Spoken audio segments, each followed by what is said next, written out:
किसी तरह आहान को पार्टी से लेकर घर आ गई थी। आहान को ले जाकर शनाया ने जब उसे बेड पर लिटाया तो आहान अभी भी उसे पकड़ा हुआ था और उस समय शनाया आहान के सीने पर ही गिर पड़ी। Shanaya, I'm really sorry। Party में तुम्हारे साथ मेरी वजह से, पर मैं तुम्हें बहुत प्यार करता हूँ शनाया, ये लोग हमें अलग करना चाहते हैं, पर तुम देखना, ये कुछ भी नहीं होने दूंगा। ये सुनकर शनाया के होठों पर एक मुस्कान आ गई। शनाया ये समझ चुकी थी कि जो कुछ भी हुआ उसे भड़काने वाले शौर्य और शगुन ही थे, मगर ये सोचकर शनाया अच्छा फील कर रही थी कि आहान ने जो कुछ भी कहा वो सच था। आज आहान ने वो सब कह दिया जो वर्षों से शनाया के दिल में था।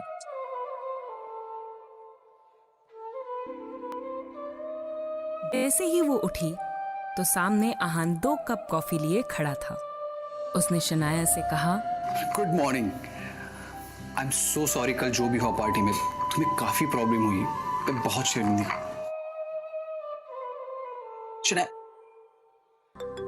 तभी आहान को विक्रम का फोन आया। आपने फोन क्यों किया है? अपने फैसले के बारे में क्या सोचा है यंग मास्टर, या हमें ही कुछ करना पड़ेगा? मैंने आपको कितनी बार कहा है कि मेरा पीछा करना छोड़ दीजिए और मुझे अब से फोन मत किया कीजिए। मैं नहीं चाहता कि किसी को भी ये बात पता चले कि मैं एक अमीरजादा हूं। ये सीक्रेट ही रहना चाहिए। इतना कहकर आहान ने फोन काट दिया और किचन की तरफ चला गया। कुछ देर बाद शनाया वापस आई और उसे कुछ मिला, जिसे देखकर वो हैरान रह गई। जवाब में शनाया ने उसके सामने कागज रख दिया जो उसे बेड पर मिला, जिस पर सॉरी लिखा हुआ था। उस दिन के लिए I am really sorry.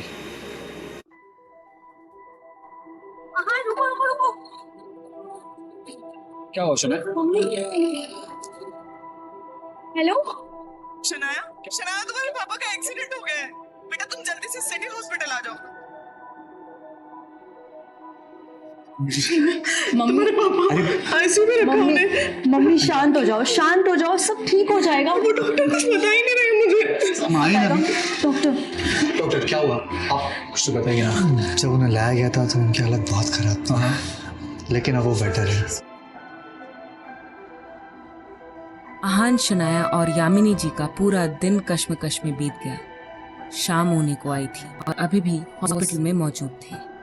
Shanaya की हालत आहान से जा रही थी। तभी कुछ सोचते हुए, शनाया, मुझे लगता है आप माँ को लेकर घर जाइए। मैं यहाँ पे सब संभालूंगा और कुछ हो तो मैं कॉल कर दूंगा। मैं पापा को यहाँ अकेले छोड़ के कैसे जा सकती हूँ? उनकी हालत देखिए। मुझ पे भरोसा करो, मैं यहाँ पे हूँ ना, मैं सब संभाल लूंगा। आहान के बहुत रिक्वेस्ट करने पर शनाया मान गई और फिर वो यामिनी जी को अपने साथ लेकर घर निकल गई। आप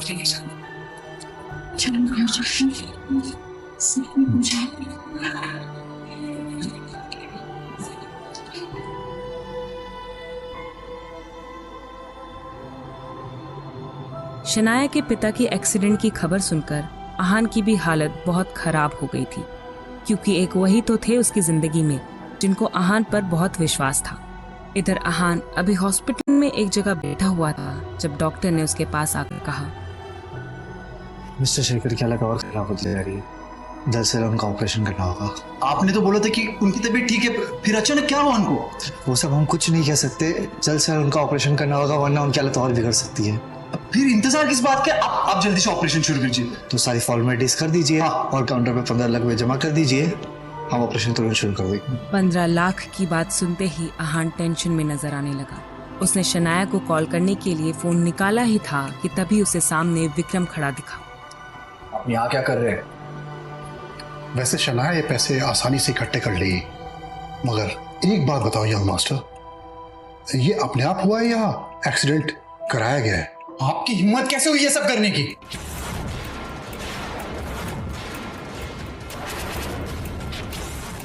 आदित्य रायजादा की हिम्मत तुमने अभी देखी नहीं है।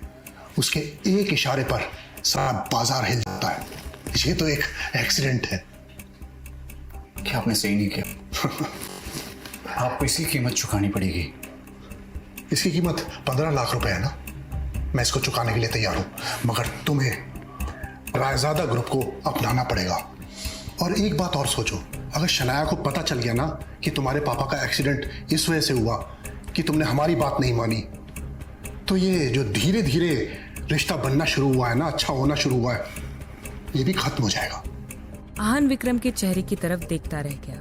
सच में विक्रम ने बड़ी ही शातिर चाल चली थी। अरे हाँ, एक बात और, अगर तुमने हाँ नहीं बोली ना, तो तुम तो अपने पापा को जानते ही हो, और ये बात यहाँ पे नहीं रुकने वाली है, समझे ना? और शनाया भी है। शनाया का नाम सुनते ही आहान एकदम से घबरा गया। उसने विक्रम को रोकते हुए कहा, ओके मैं तुम्हारी हर एक बात मानने के लिए तैयार हूँ, पर शनाया और उसके फैमिली को कुछ भी नहीं होना चाहिए। और एक बात, मैं कौन हूँ इसका पता नहीं चलना चाहिए, और ये सब मेरी वजह से हुआ है। ये भी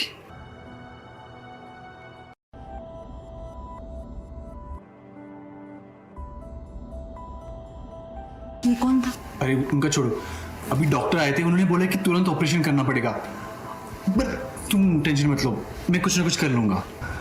और फिर जरूरी फॉर्मेलिटीज पूरी करने के बाद उनका ऑपरेशन शुरू हो गया। कुछ देर में डॉक्टर ने खबर सुनाई कि अब शेखर की हालत सही है।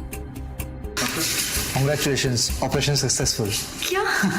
Thank you doctor.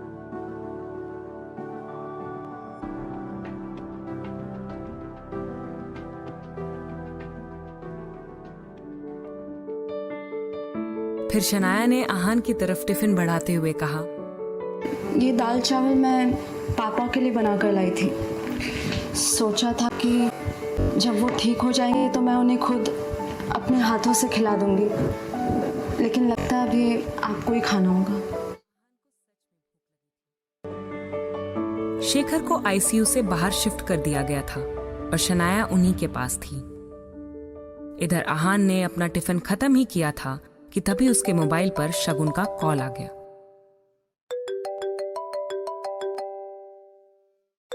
फोन उठाते ही दूसरी तरफ से आवाज आई, हाँ आहान, जीजू मेरी जान खतरे में है, प्लीज मुझे बचा लीजिए।